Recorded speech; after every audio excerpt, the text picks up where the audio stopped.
finally here. The big one. Or should I say, our last hope. No, it's not our last hope, but it is a hope.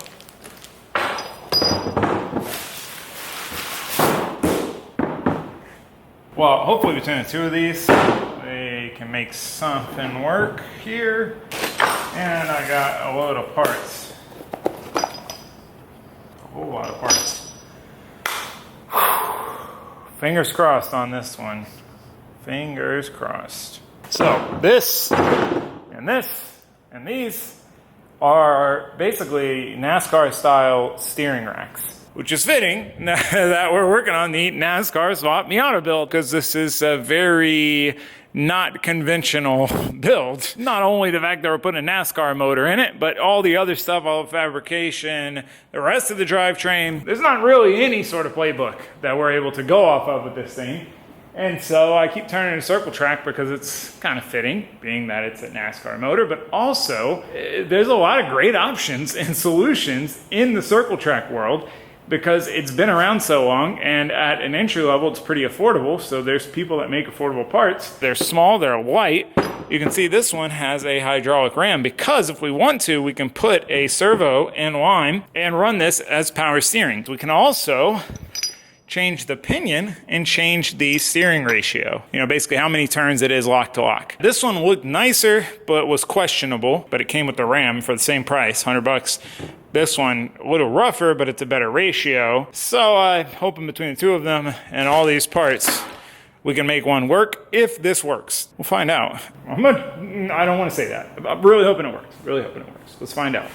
Get this thing steering again. So then we can party on. Everything else. Right? Okay. All right, guys, before we get sucked into this project, because it's going to be a good one, I want to talk to you about today's video sponsor, Good Chop. Now, I had pretty much given up on store-bought meat because it was so hit or miss, and once I started with Good Chop, I was like, oh, this is, I forgot what it was like to actually have good quality meat. For example, this morning for breakfast, a little bit out of my normal routine, but I had steak and eggs. Filet with eggs. Oh my gosh, full protein pack. I got a lot to do today. And oh man, but I say that because I get a variety, right? They have like 100 different items to choose from. I mean, I get everything from shrimp and salmon to fillets and pork and bacon. Bacon's the biggest one for me because every morning my normal breakfast is bacon, some fruit, and half a bagel. That's pretty standard, been my routine for at least a year, year and a half, 2 years now. Long time. And in that time, I have tried just about every brand of bacon. And don't get me wrong, they all taste a little bit different. You know, this one's a little greasier, this one's got a little more seasoning or whatever. But at their core, they all have the same kind of chemical-y taste. And that's the best way I can describe it. And I remember with the first Good Chop box I got, that was the first thing I tried was the bacon. And it almost tastes like you're not eating the same thing. You're like, oh, this is what real bacon tastes like. I had forgotten. It's it's crazy. I'll never go back. If you're interested in trying it and you're looking for some good quality meat and the convenience of having it delivered vacuum sealed straight to your door, just toss it in the freezer, go to goodchop.com/YouTube and use my promo code 50TaylorRay to get $50 off your first box plus free shipping. Again, that is goodchop.com/YouTube. 50TaylorRay is the code. 2 R's. Don't forget that part. For $50 off plus free shipping. It's a great deal, so you can try it firsthand. Do your own dang taste test. Don't take my word for it. I'm curious to see what you think, because I was blown away, man. I'm stoked. So that being said, I told you, protein breakfast. I got a lot to do today, and I'm trying to use this energy, so I'm gonna get, you know.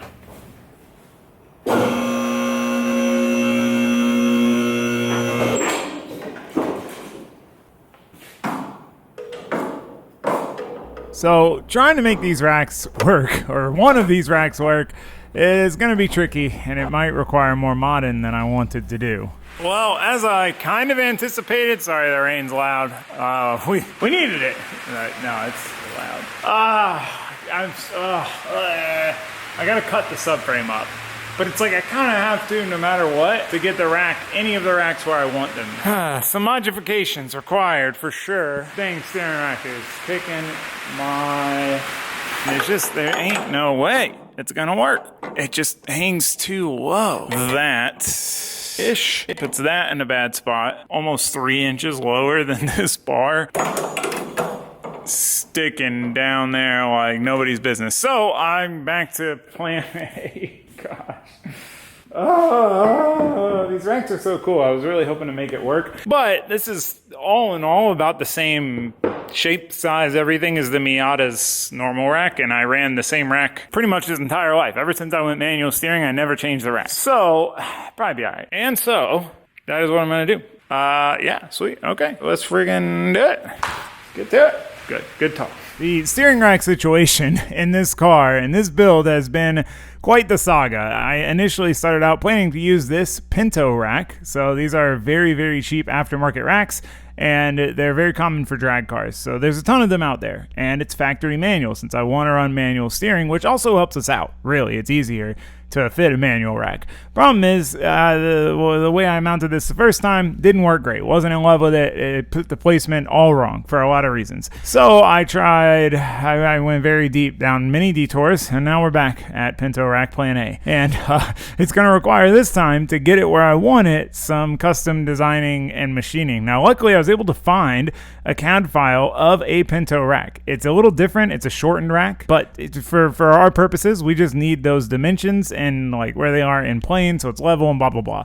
So it worked perfect, made it a lot easier to determine, you know, and cut through these pieces and start designing them, basically to try to figure all this out and how we're gonna mount this dang thing. So basically, we've got to create these mounts and something to mount them to in order to get all this situated in there. And I've thought of about 20 different ways to do this, both with how it would attach to the subframe, the chassis, and how we would attach to the rack and all of that. And this is kind of the best solution I could come up with. I think this will work, and it is relatively simple. So now that we've got the rack design plan, the thing is we're using two different materials. We're not just gonna, I want the main bulk of the mount to be bolt-on, so that way if we need a replacement rack, we don't have to do too much to prep it, right, to have a spare.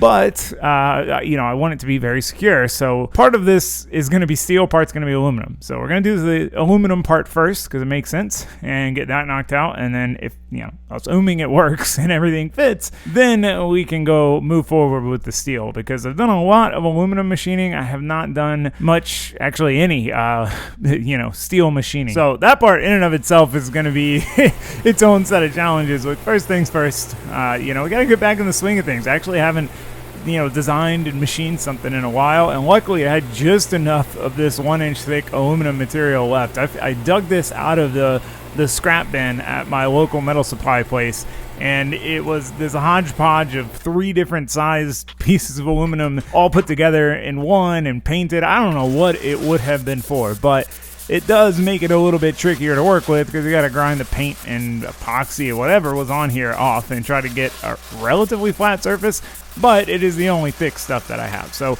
we got our pieces cut. Took a little bit of time. Bandsaw helped with that. We're ready to do it. Typical. After some Windows updates, of course. Those of you who know, you know, every time you need to use your computer and you're ready to go, that's when it decides that it's got to do an update that it said it already did, you know. It said, I'm going to update and shut down. But then that wasn't the case, was it? It was lying. But yeah, okay. So here's the other problem. Machining stuff, designing stuff. What I've learned is the design might not take that long. It might take a while. Depends, right? And the actual cutting process, you can kind of get down pretty quick. This machine will cut pretty fast. But what gets really tricky is the fixturing. Getting it in a position to where it's going to be held securely, so that you can cut it, but also, you know, have enough room to cut as much of it as possible. You're not going to be able to cut all of it. So I basically had to switch my whole plan entirely and start from scratch with how I was going to machine this. And do it one piece at a time and use these fixture table vices I have, because otherwise the vise would basically run into part of the machine with the other process, and that's something I don't really know until I put it on the machine and I check it. And yeah, this stuff can be super tedious, this part, you know, where you're trying to make multiple different versions of the cam profile just to try to figure out, find one that's going to work and be able to cut what you're trying to cut. That's what we're doing.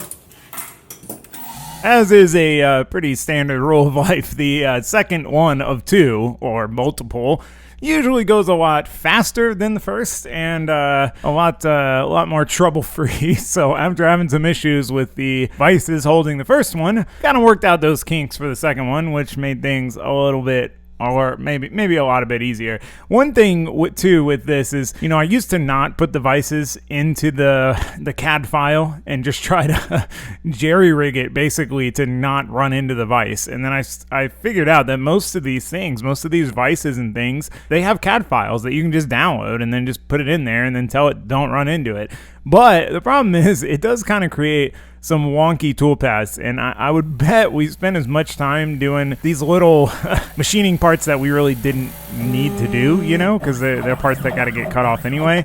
And speaking of, I could have set this up to do a backside program basically to finish cutting it, but if we were off by I'm talking half a millimeter, then it's going to cut off half a millimeter, and if you're off in two directions, then it's even that much worse. So I decided to just kind of manually mill it, and it wasn't the best choice. Like, it probably would have been better to just let the machine do it. If it started getting off, figure it out then. But hey, we did what we did. We got it done. We got it trimmed up mostly, kind of to final shape. So now we got to drill the holes. And this is, man, you spend all this time designing something and then fixturing it and then watching it be machined. I can't say machining it because the machine's doing the machining, but yeah, you do all that. And then when it comes time to drill the holes, you're like, man, I could undo all this work and all this time I just spent making this thing pretty quickly here on this drill press. But luckily we got the holes drilled mostly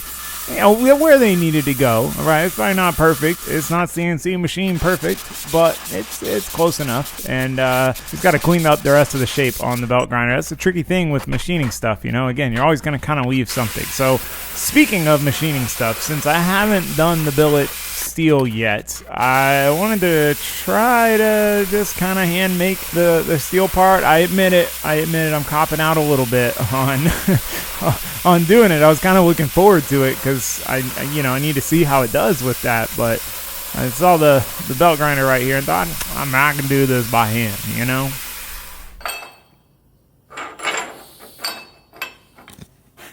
All right, well, I didn't notch these deep enough at first, and then I notched them too deep. I did design these in and was going to machine them, but it was going to be a good opportunity for me to try machining steel. The machine is capable of it. I just haven't done it. It's obviously a lot harsher than aluminum, and I was like, that's going to be a lot. It's probably going to take a while. So I didn't. And yeah, anyway, I notched them in a little more, and then it was too deep.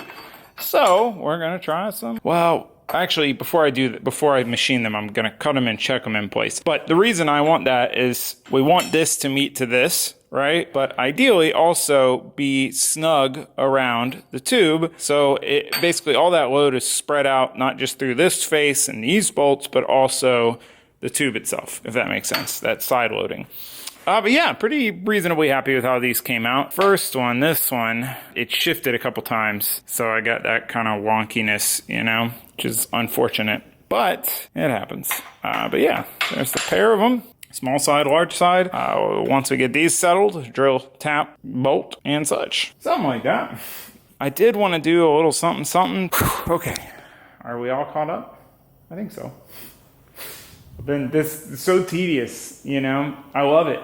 But it is very tedious. Took a little bit of time, but speaking of taking time, my jibber jabbering is certainly doing that. So let me get back to work.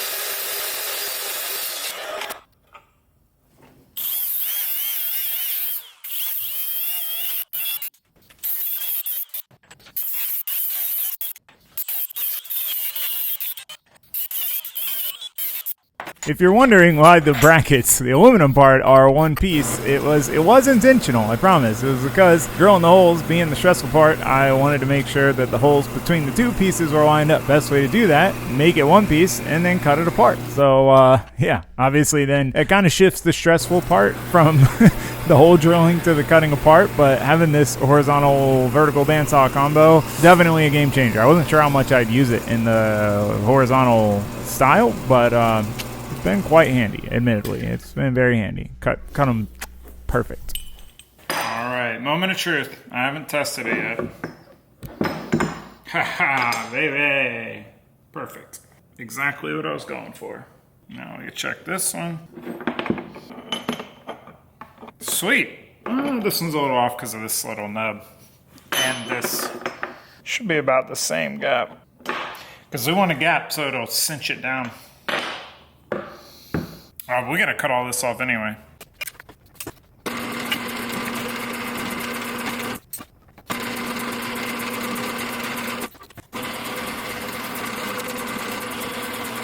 While drilling is probably the most stressful part of trying to finish out something that you've already spent a lot of time on, tapping, it might be worse. I mean, the drill is what makes the tap, but it is easier than you would think to tap crooked, even with a hole that is not. So I got these tapped and I'm looking at them and I'm feeling them, and these things are ridiculously heavy. I mean, they are so heavy. The whole point of this is lightweight, and I want it to be strong, but they're too heavy. So since we've got at least the bulk of it done, and we could realistically do one operation and just basically a weight savings machining process just to cut a bunch of weight off this where it's not needed. So I decided, you know what, now's as good a time as any. And while this is primarily for the functional reason of saving weight, also aesthetically it was kind of bothering me the way that it was just a piece of square stock that, notched in.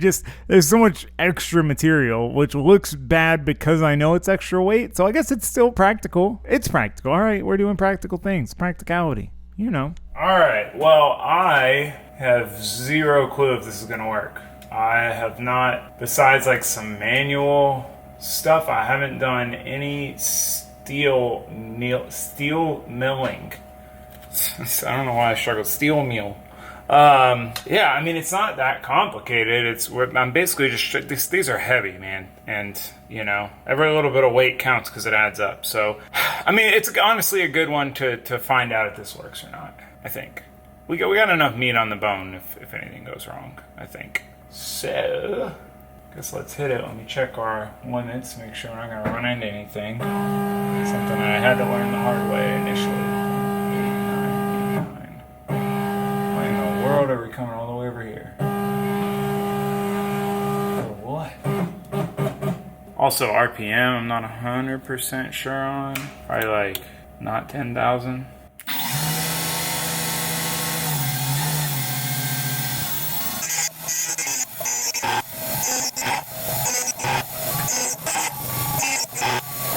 Well, I'll be the first to admit I was kind of overhyping this in my head for nothing, because honestly, so far so good. It's pretty much just like cutting aluminum. I just dialed back how deep it's cutting into the material and how fast it's traveling, and even that, I started speeding it up. That's one of the nice things about the software that runs my machine, is I can speed it up or slow it down after the fact, so I don't have to be perfectly right on with the settings out of the box. If I overshot it, I can just bring it back down, or vice versa. If it seems like I can go faster, I can make it go faster, see how it does. And I mean, so far it's literally it's like nothing. It's fine. I mean, obviously this is just mild steel, so it's not going to be the hardest material, but it's looking really nice. That's probably the coolest part when machining something, is just how nice it looks. Once it gets machined, it's like you're kind of polishing it at the same time. So speaking of machining stuff, something I wanted to do before I even considered all this, we're going to do.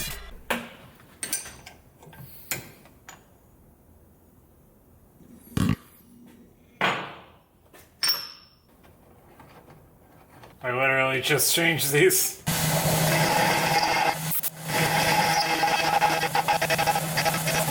these are another part for the rack. This is not definitely probably the least necessary of the parts that we've made, but also the part that I wanted to make before realizing I was gonna have to make parts to make the rack work, if that makes sense. And I don't know, man. It's just so satisfying to watch this stuff come to life, you know? Take a block of material and see it start to come into shape. And obviously, I stay there most of the time and watch the machine just to make sure it's not going to crash, or it doesn't crash and then start tearing itself up, or, you know, something that's almost done up. But it is also, it's really satisfying to watch it do its thing, you know? And it is time consuming because you're like, I've got this machine doing this thing, doing this project for me. So really, I could go be working on something else while the machine's doing the thing, and that's kind of one of the beautiful things about it.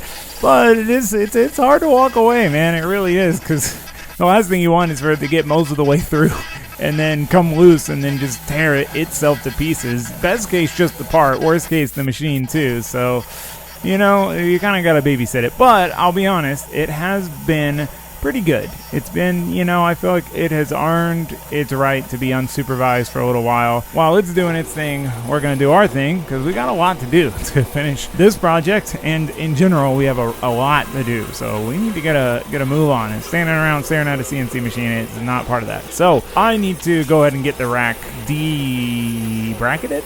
Basically, you know, cut all this extra stuff off. That's the point of us making at least that one new mount. We needed one on the other side either which way. It doesn't come with one for there, but you know, the point of making the other one is so that we can basically thin this thing out as much as possible and basically just minimize all the stuff going on with the rack, so we have more clearance, both ground clearance and the ability to position the rack where we want it. So requires a little bit of finessing, and that is one thing we will have to do in the future, you know, to set up a spare rack, is at a minimum do all this massaging. That way it's ready to go and we can swap brackets over. That's kind of part of my plan here.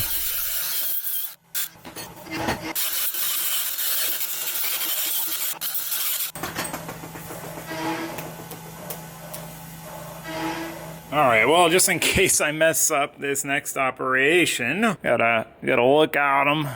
It's cool when it does. This is why I like using the ball end mill, because one, if you fillet stuff, you know, you round the corners, it's a lot easier for it to accomplish that with the ball head. But also just when it does the cool patterns and stuff. But anyway, I'm going to try to flip this and get it to machine out the backside. It's risky, because if it's off, it's going to cut it off. But we've got enough thickness here to where, you know, we can salvage it if it does. Yeah. All right. Anyway, I'm going to try to flip it, is my point. And I just need to document how nice they looked beforehand, just in case, just in caso. All right, let's get back to it. We've been chugging. I didn't even show you the metal ones. First billet metal project. I did some weights on these out of curiosity. So before the machining, these were 9.9 ounces, and now they are 6.4. So between the two of them, you know, shaved some amount. I think the two of them are, no, there's still more. But the two of them aren't much more than the one before machining them, right? And then everything together got 1 pound, 13 ounces. I know this seems trivial and silly, but I'm telling you it matters. But, you know, I'm happy with it. Came out nice finish. These came out better than these. It's okay. We're not worried about that. We're on the last pieces of the puzzle. Try to finish out these plates and then put it all together. We're going to have to notch the subframe a little bit, weld those on, and then we're done with that. And the rack is pushback, higher clearance, and we can move on to all the other stuff. I don't even remember what I was going to do with all this stuff right after this, because it's taken me. It's been an involved project. It's the thing with the machining. It's like I've gotten a lot better at knowing what's going to work, what's not going to work for fixturing, for setup, for design, and like the CAM programming in general. Besides the steel, I wasn't sure. I just took a swing on that for settings. But so it's better, but it's still time consuming. Even this one, to get it to stay within the machine's limits, so it didn't crash the vise into the lead screw, and you know what I mean? So anyway, here we go, man. Let's try to not screw this up. Fingers crossed. Fingers crossed.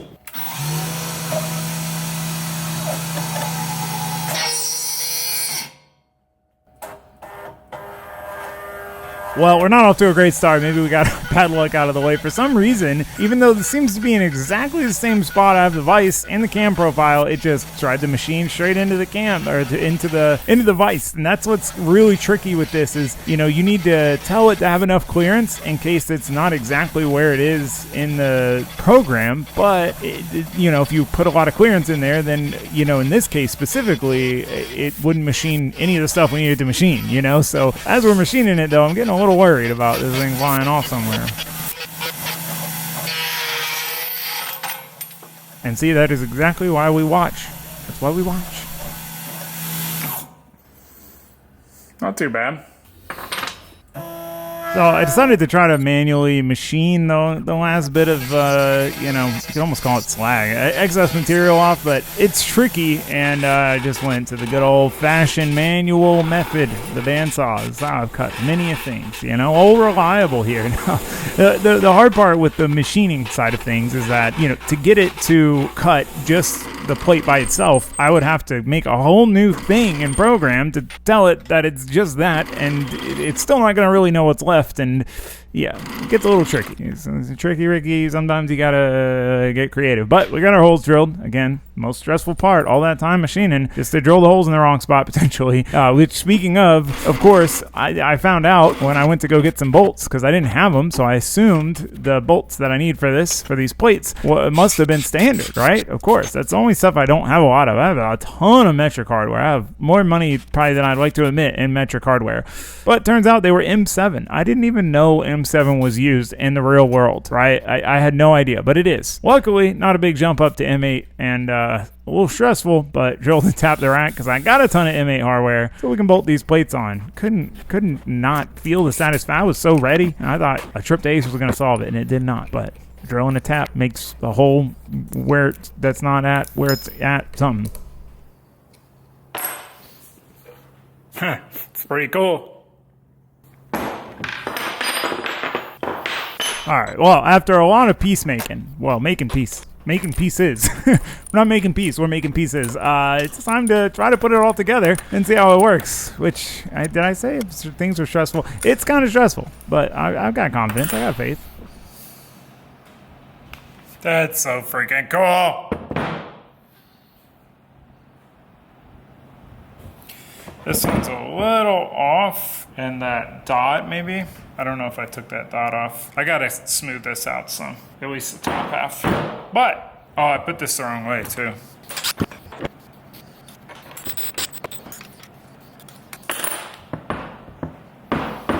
Nice. It's probably gotta rotate a little bit more, but trying some strategies for, oh, I hate this part. Oh, shit.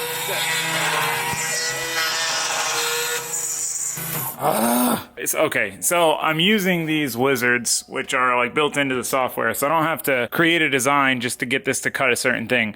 But all of the ones that do what I need to do, they all start going down like as if you weren't cutting around this, right? So that part's brutal. Once it starts cutting, it's fine, but yeah. Anyway, I'm trimming these down. I did the other one, but it just took forever to do it that way because when it initially goes into the piece, it's so harsh that I have to make it very small amounts that it does that. But yeah, I actually ended up doing it a little tapered both ways, so you kind of get max clearance. But yeah, that one looks way better. It was just bugging me how thick they were, but now I gotta fix this one. Anyway, I'm gonna do that and then get back to you. All right, well, I finally found one. It's a little bit of wasted runtime, like you can see we're air cutting right now, but it's doing what I wanted it to do, which is passes back and forth, so it doesn't dive bomb into the thing. I might have got a little aggressive with the cut amount just for how precariously this thing's clamped in there. That's kind of the struggle here. Basically how deep I'm cutting with each pass and how much overlap there is. Should have gone with probably less overlap, but it's doing it. Trimming this thing down. Hopefully it holds together long enough for us to get through it. It's always funny, like I want to be doing other stuff while this is going on, but I gotta watch it, make sure it doesn't crash itself. But it is also kind of satisfying, pretty dang satisfying to watch. And when I say holds together, I'm referring to the piece in the vise, basically. As long as it doesn't launch itself out, then this one should go a lot quicker than the last one. It took me like 45 minutes to do the last one because of how little I had to cut each time. Might as well let you walk through the cut. All right, well, that's much, much better. Very, very, very light and thin now, not so thick. And it's about the same thickness as the stock. Oh, hold on, actually. Yeah, it's almost exactly the same thickness. It's a tiny bit thicker, which we want.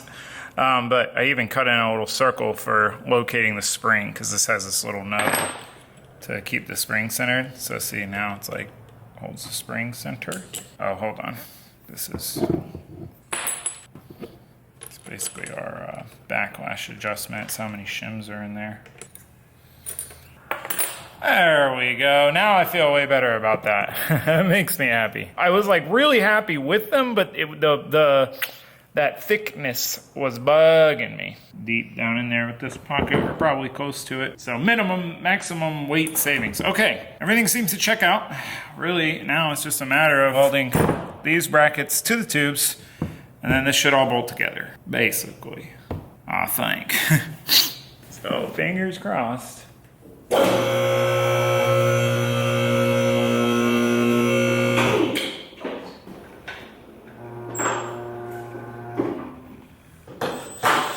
So we basically got to figure out exactly where these go, because since the rack I designed this around and, well, was a different size, and the fact that I don't have a 3D scanner currently, I definitely need that. It's on my list. I don't know exactly where on the subframe these go until we mock all this up. So there's still a chance for it to not work, but we're not going to think like that, right? We're not going to think like that. We're just going to figure out exactly where they need to go and then put them there, you know? Positive thoughts. All right, well, I was kind of worried about this with this side because of this thing fitting. Probably going to trim this, and then we should be all right.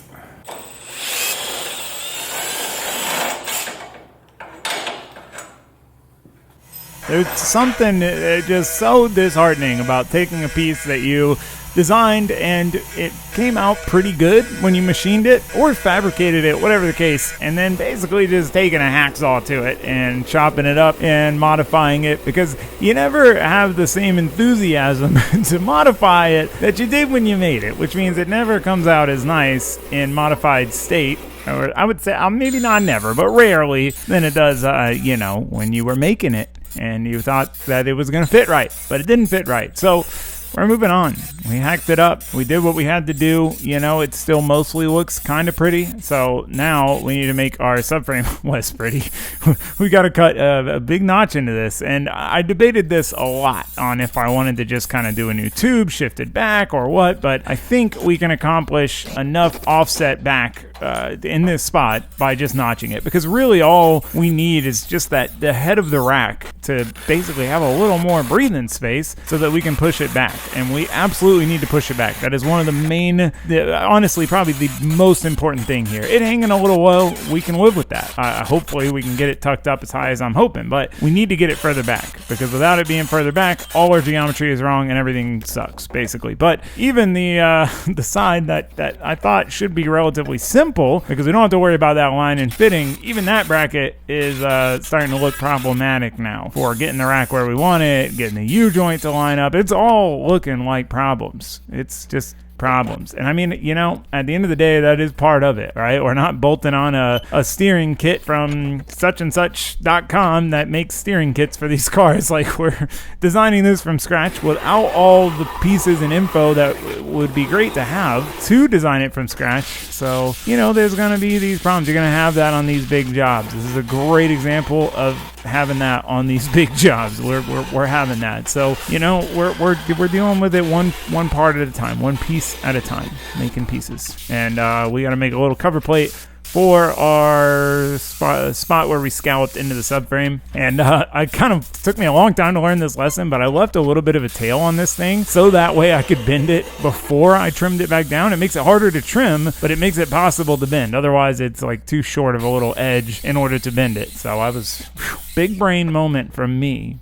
All the stuff I've made and bent, I finally figured that one out. But yeah, there's a little more massaging, a little more trimming, and we can tack this plate in and cover up our giant hole in the subframe, and also reinforce it. Don't let me steer your mind the wrong direction. We're not just leaving a giant hole with no structure. This is 1/8" plate. This is as thick as the tube. It's gonna be strong. Don't worry about it. Don't worry about it. I'm not worried about it. Why are you worried about it? We shouldn't be worried about it. I don't think we should be worried about it. We're not worrying about it, all right? We're just going to weld it in and party on and put the rack in, hopefully, finally. I admittedly have frustratingly done a metric ton of machining and trimming to these, the CNC brackets, like a lot. Man, the machine got a manual machining workout of me just trimming it every which direction to try to get clearance to the pan, to the rack, to scoot the rack over more, to, yeah, lots of trimming, lots of modifications, but it's in-ish. All right, well, it just kind of fell out of position, but more like that. But looking at it, I definitely want to trim as much as I can out of the bottom side of these brackets. I mean, I guess the plate's still the lowest thing. Yeah, maybe I just let it ride, actually, now that I think about it. Okay, maybe I'll do that. Maybe I'll just push it back up where it was. Burning it in. Couldn't get it quite as far over as I would have liked, which means we are, I don't know, about 1/2 inch or so further to that side. So the rack is it can't be perfectly center without this ending up in this. You know what I mean? So, been a struggle, man. But you know what? I'm gonna go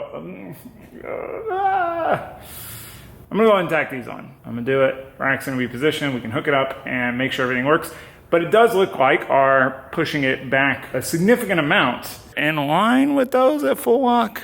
And it's the physical center line of the rack's higher. So anyway, I'm gonna tack it. I'm over it.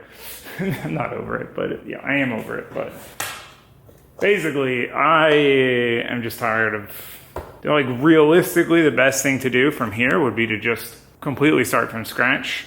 Well, not from scratch, I'm sorry. Make new pieces, both the steel and the aluminum pieces, based on everything I know now. Oh my gosh. Need a new UV filter. Yeah, basically that. But these will work, and they'll be stout, and blah, blah, blah. We're just gonna do it. We're gonna do it. I'm done. I could spend forever just trying to make a rack work.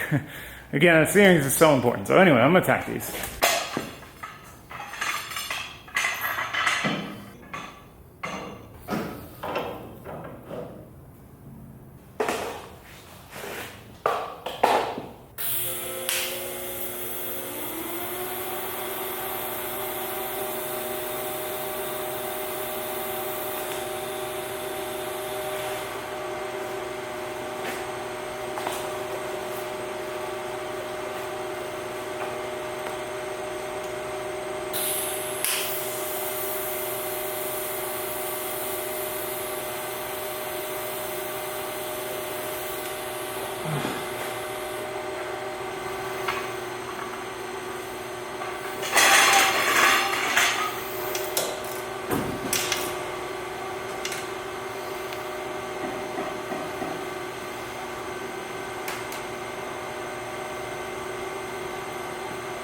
Whew, with the rack back in, we can now try to put the tie rods back on, which were a little bit too short before, which is why I had to make these that were still maybe a touch too short. I honestly can't even remember now. But once we get all this on and hooked up, we can see what our geometry is like, because we had all sorts of problems before with where the rack was, which is what led me down this rabbit hole. That and ground clearance. Before, it was just hanging down there. If it got smacked, it was going to be very bad. But also, the geometry was super wonky, and that is the last thing you want in a drift car. So now we get to find out if all this time we spent on this rack was worth it or not by looking at the geometry. Have I talked about geometry yet? The geometry. All right. All right. Oh, yeah. All right.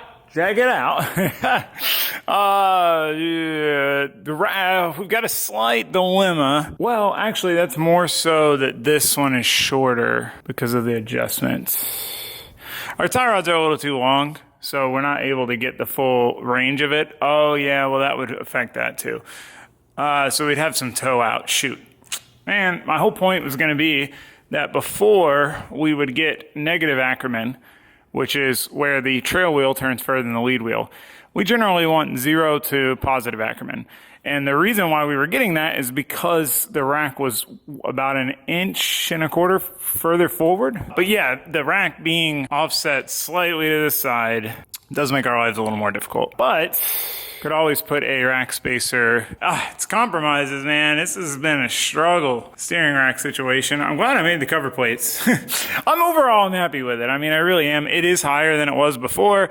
It's not this bottom thing that's going to just shatter the rack if it gets hit sticking out by itself, you know? It's like something scrapable-ish. It's in there solid, the U-joint angle's good, and it's out of the way of other stuff. The biggest thing, though, is the tie rod. So you can see we're going a little bit forward now, whereas before we were going back to start. And that's what kind of made everything wonky. So the big thing, well, again, it won't be a perfect test because, well, 2 reasons. Number one, we have toe out. Number two, we don't have the race suspension yet because I got to get wheel bearings. Completely forgot about that. For some reason, I thought I had wheel bearings. I don't know why. I need to check the container, but I probably need to order some. Yeah, we just need to see if it, you know, what our bump steer looks like. You're so dirty, I'm sorry. Whew. It looks cool though. I don't know if you can see it because it's covered in grinder dust, but it looks a lot better than it did before, that's for sure. And I mean that from a practical standpoint, not necessarily, I mean an aesthetic standpoint, but also it just looks better secured, better positioned, all of that. All right, anyway, peel some skin.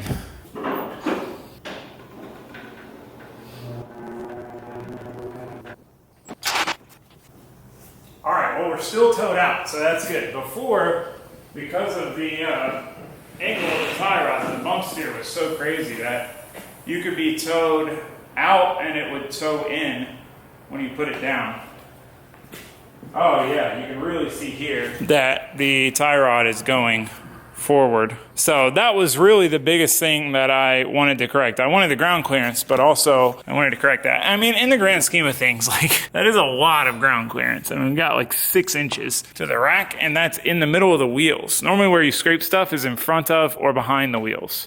I guess it's not quite in the middle, but you know what I mean. Like if you're going over a speed bump, the tire is going to lift you up. Yeah, overall it's tucked up higher, so our tie rod angle is correct. And we can go down a little bit, not a ton, but a little bit to correct that. Before it had to go up pretty far because this is the struggle, man, with putting an engine in a chassis like this. You know, this is the most extreme engine swap I've ever done in terms of, one, the biggest engine into the smallest bay, but two, it's never been done. I mean, maybe it has, but not in that sense, but just there's a lot of things that we've had to figure out, but really just the size. You know, you fix it here, or you make it good here, and then you have a problem there. Like, you know, I wanted this thing as low as possible so that we had hood clearance and we could put the hood on it and whatever and try to almost get this throttle body under the hood. In hindsight, I could have done with lifting it up 1 inch or 2, and then that would have given us a lot more space for the rack, you know? So those are the things that you kind of have to compromise on. But also keeping it low for the low center of gravity, blah, blah, blah. So anyway, point is, there's a lot of things you got to figure out to figure it out. But, oh, it feels good to have that done. I really want to get this firewall bearing done now that we know where the rack is. But we need to know where the seat is going to be so we can finalize the column and get the angles right. Actually, that's why I haven't done it. Oh, man. Well, that took way longer than I thought it was going to. Just all the designing and the redesigning and the designing again of the redesigns. But we got it in there. I need to get some tie rods made probably. I don't trust those ones. Plus, they were pretty hard to make for me with like my setup. So making spares would suck. So I need to get some made, you know, that are just like the right length or whatever. But yeah, I was feeling a little defeated when I went to put it in there and kept having to modify the brackets. And then like getting it in there and seeing I couldn't get it over as far as I wanted, pretty defeated feeling. But overall, I'm pretty happy with it. I think we're in pretty good shape. You know, all things considered, because it would not have worked the way it was. We would have had such weird steering characteristics in the car. So yeah, all right, cool. Well, that is done for the most part. I need to get the rear put together so we can put this thing back on the ground properly, but that's kind of contingent on me having wheel bearings or not. I just realized that my truck's getting blasted by the sprinklers. I redid my irrigation system. Yeah, let me go look for that, and then see if we can't start knocking out the rear. We'll figure it out. All right, well, it's raining, and you guys can't really see me. So to wrap this up, because you got cooked by the grinder. It's probably down there when we're grinding that thing. I was kind of unhappy with it. More I look at it, more happy with it I am, especially seeing how much better it all lines up. I really wanted to get more done. I don't have wheel bearings, but I don't. So I got to order rear wheel bearings. Press the old ups apart, wheel bearings. That's really the biggest thing I gotta do. Yeah, so, you know, I'm gonna wrap this up. I am very, very happy to have the rack back in here. Got some decisions to make, but I don't know, maybe I'll continue on this. I really have some stuff I want to get done on the bus, especially now that it's raining again. And the RX-7, I gotta finish the last bit of material. I got stuff, but you can't hear me. Maybe you can, but I can't hardly hear me, so. Thanks for watching. Thanks for subscribing. I'll see you next time. Go clean yourself up. Covered in metal spark dust. All right, bye.